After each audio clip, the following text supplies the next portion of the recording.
Subscribe ni Amazing TV. Kinyonge.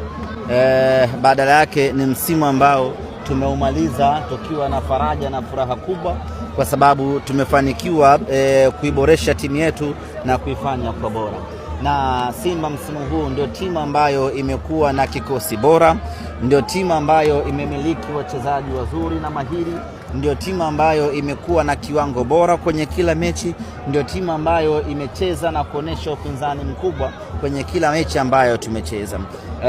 Tulikuwa tuna nafasi na uwezo kabisa wa kuchukua ubingwa kutokana na aina ya timu tuliyokuwa nayo, lakini ziko sababu ambazo zimepelekea Simba Sports Club kushindwa kutimiza malengo yetu ya kuchukua ubingwa.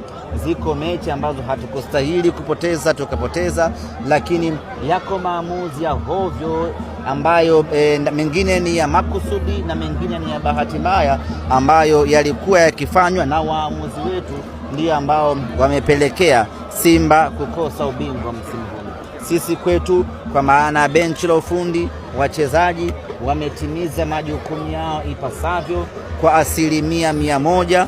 Wameonesha kiwango bora na kiwango kizuri, lakini yote kwa yote wapo watu ambao walikuwa wamekaa pembeni wakipewa nafasi ya kuamua mechi zetu, wanafanya makusudi kutuharibia, na mwisho wa siku wamefanikiwa kutengeneza gap la pointi 2, mnyama anakosa ubingwa.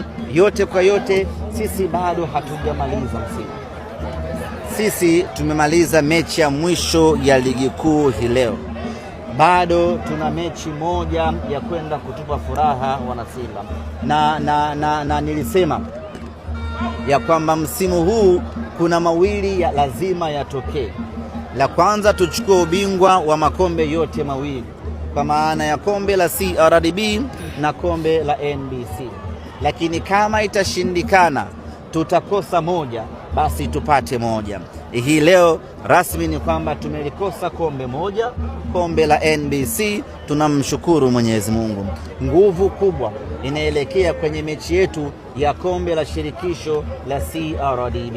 Mwenyezi Mungu akijalia, kwa mipango tutakayokwenda kuifanya, tunaamini tunakwenda kubeba ndo hiyo, na kauli yetu iko pale pale.